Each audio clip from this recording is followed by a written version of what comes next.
किसान भाइयों, पिछली वीडियो में मैंने आपको टाटा धान्या की जो दिग्गज वैरायटी आती है नरमे की, वो दिखाई थी। हरियाणा के हिसार जिले से बहुत ही जबरदस्त शानदार फसल थी और इनकी नई वैरायटी आई थी 2 साल पहले, यानी कि इस सीजन में लगी हुई है। इससे पिछले सीजन में आई थी परवीर के नाम से।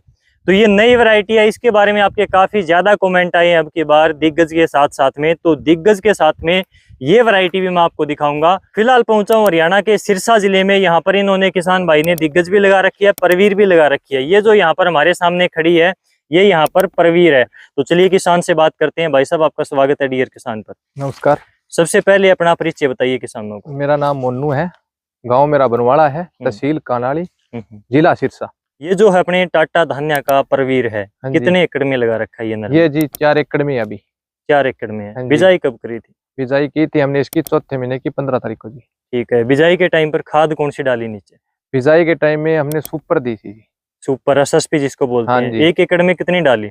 हमने इसमें 3 गट्टे डाले थे 4 एकड़ में जी। 4 एकड़ में 3 कट्टे, यानी कि 1 एकड़ में 1 बैग से भी कम हाँ जी। पोस्ट आई। हाँ जी। ठीक है। बाद में सीलर निकालते टाइम पर कौन सी खाद वगैरह डाली? सीलर निकालते टाइम हमने इसमें जी 2 सीलर लगाए थे। इसमें फिर हमने 1.5 गट्टा डीएपी का दिया हुआ है, नाम मात्र। 4 एकड़ में भी जी। ठीक है, यानी कि आधे कट्टे से भी कम है 1 एकड़ में। ठीक है। वैरायटी की हम बात करें, क्योंकि इस वीडियो में हम इस वैरायटी को ही कवर कर रहे हैं कि नया बीज है, नई वैरायटी है, तो कैसी है। वैरायटी के बारे में थोड़ा सा बताइए। पौधा कैसा है, फैलाव कैसा है, ऊंचाई वगैरह हाइट कैसी लेता है, और फाल कब उठाता है, फ्रूटिंग फ्लावरिंग कब स्टार्ट होती है? तो इसमें एक तो ये फैलाव जाता होता है, एक ये 50 दिनों में ये डिंडे लेने स्टार्ट कर देता है। जो हाइट करेगा उतनी पीछे से डिंडे इसके तैयार होते जाएंगे और नरमा खिलता रहता है। अच्छा। फाल जल्दी लेता है। सुंडी का प्रकोप हो उससे पहले कुछ नरमा तैयार हो जाता है। आपके बार एरिया तो में सुंडी बहुत कम है। सुंडी बहुत कम है। हाँ। शुरुआती अवस्था से ही इसके ऊपर जो है टिंडे यानी कि बोल लगनी स्टार्ट हो जाती है। फ्रूट शुरुआती अवस्था से इस पे लगना शुरू होता है। इसमें एक पानी लगाया जी नरमे में, एक ही पानी दिया? एक ही पानी लगाया। यूरिया हमने डाली नहीं इसमें। ठीक है, यूरिया डाली नहीं। क्यों? उस टाइम यूरिया का टाइम था, हमने डाली उस टाइम। क्यों? बरसात तो कम हुई, कभी आंगड़ तो कभी 2 आंगड़ ऐसी होती है, हमने डाली नहीं फिर। ठीक है। अगर हम बात करें इस वैरायटी का, टिंडा आपने बताया जल्दी लगता है। हाँ जी। और खिलता भी जल्दी है। हाँ जी। डिंडा इसका ये देखो, एक चुगाई आसान होती है इसकी जी। अच्छा। हाँ, चुगाई बिल्कुल, हाँ चुगाई आसान होती है। अगर हम इसके फ्रूट की साइज की बात करें, टिंडे का साइज कैसा है? कुछ वैरायटियों का बड़ा होता है, कुछ का बिल्कुल ही छोटा रह जाता है, तो टिंडे का साइज कैसा है? सर इसका तो ना तो बड़ा है ना छोटा है, इसका मध्यम मीडियम साइज है इस टिंडे का। मीडियम साइज है। हाँ जी। ठीक है। खिलने के बाद में जैसे आपने बताया चुगाई में आसान है, तो रुई कैसी है? वजन में थोड़ी भारी है, कैसी है? क्वालिटी वगैरह कैसी है? क्वालिटी बढ़िया जी मौके की। अब की बार सुंडी ना पड़ने के बाद क्वालिटी 1 नंबर है मौके की। अच्छी खिल रही है। अच्छी खिल रही है जी। बिल्कुल। हमारे बरसात भी कम हुई, उसी कारण थोड़ी हाइट कम रह गई। इसकी हाइट कम से कम हम माने थे 7 फुट 8 फुट। ठीक है। तो फिलहाल की कंडीशन की अगर हम बात करें तो मुझे लगता है 60 से 70% नरमा खिल चुका है। हाँ 60% खिल चुका है। ठीक है। तो अगर हम इसकी एक चुगाई करेंगे तो पीछे थोड़े बहुत टिंडे और बचेंगे। हाँ पीछे चुगाई दोबारा चुगाई करेंगे तो इसमें अच्छा वजन निकलेगा। हमने ये तो नहीं करे गर्मी कारण। ये नरमा हमारा अंदाजा है जी 8 9 10 कुंटल तो मैं कहता नहीं, 9 कुंटल से रहता नहीं है। यानी कि 8-9 क्विंटल तक बैठेगा। हाँ 8-9 कुंटल। 2 चुगाई करेंगे, 2 चुगाई में सारा आ जाएगा। एक चुगाई में, पहली चुगाई में अच्छा नरमा आएगा, जो बचा हुआ है दूसरी चुगाई में लगभग सारा आ जाएगा। ना इसका कोई डिंडे तोड़ने का झटपट कुछ नहीं रहता जी। हाँ, मेन बात यही है, दिग्गज में भी यही है कि जल्दी खिलती है, खेत जल्दी खाली हो जाता है। हाँ जी। और वही सीन इसमें आप बता रहे हो। यानी कि अगर हमको सरसों लगानी है तो सरसों भी लगा सकते हैं। हाँ लगा सकते हैं सर।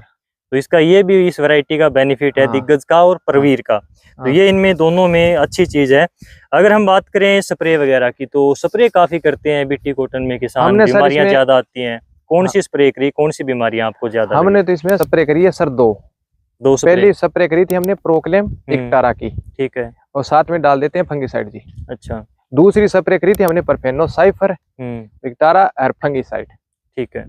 हम इसमें 2 स्प्रे खाद की या एनपीके उनकी गिरते तो उसका हमें बेनिफिट और मिलता, लेकिन कुछ कारण, गर्मी कारण, बरसात कम होने के कारण हमने नहीं की। अगर आप इसमें एनपीके खाद वगैरह का 2 स्प्रे दे देते तो इसकी हाइट और चली जाती 1-1.5 फीट आराम से। 1-1.5 फीट उसका बेनिफिट और मिलता। हाँ जी मिलता। अगर इसमें मान लीजिए थोड़ी सी डीएपी, पोटास, जिंक वगैरह और डालते, 2 स्प्रे एनपीके के हम और दे देते इसमें आप, तो कितनी पैदावार बैठ सकती थी आपके अनुसार? इसमें सर अच्छी और बरसात हो जाती और हम और इसमें कर देते तो ये नरमा कम से कम 12 कुंटल 13 कुंटल प्लस एकड़ का निकलता। हाँ जी बिल्कुल। अपनी मिट्टी की बात करें तो जमीन कैसी है? जमीन मिट्टी मीडियम मानो, मध्यम मानो, सही जमीन मध्यम मिट्टी मान सकते हैं। हाँ। और ये वैरायटी जो है परवीर वैरायटी, इसको कंपनी भी रिकमेंड करती है कि मीडियम से भारी मिट्टी में ही लगाना हाँ, चाहिए। ये मीडियम से भारी मिट्टी, जमीन ज्यादा हल्की में तो ये होगी नहीं भाई। मीडियम से भारी कितनी भी हो, मीडियम हो, उसमें हाँ, अच्छी वैरायटी होगी। जो दिग्गज है वो रफ एंड टफ में चलती है, उसको चाहे हरियाणा में, पंजाब में, राजस्थान में, हाँ। हल्की मिट्टी में, मध्यम भारी कहीं पर भी लगा दो, हाँ। वो वैरायटी बढ़िया हो जाती है। हर मिट्टी को, हर मिट्टी के लिए सुटेबल वैरायटी है। लेकिन ये वैरायटी जो है मीडियम से भारी मिट्टी में बढ़िया पैदावार देती है। मीडियम से तेज मिट्टी तक बढ़िया होगी सर, बिल्कुल। जमीन तक। तो इस प्रकार से यहाँ पर टाटा धान्या की जो परवीर है उसके बारे में हमने किसान भाई से जाना। इनका पर्सनल एक्सपीरियंस है, इन्होंने लगा रखी है। अगली वीडियो में आपको फिर दिखाएंगे टाटा धान्या की दिग्गज या फिर परवीर, जो कि हरियाणा के सिरसा जिले में फिलहाल हूँ इस एरिया में, या फिर जो राजस्थान का हनुमानगढ़ श्रीगंगानगर एरिया है उस एरिया में देखेंगे। आपने किसानों को इतनी अच्छी जानकारी दी, अपना अनुभव शेयर किया, आपका बहुत बहुत धन्यवाद। धन्यवाद सर।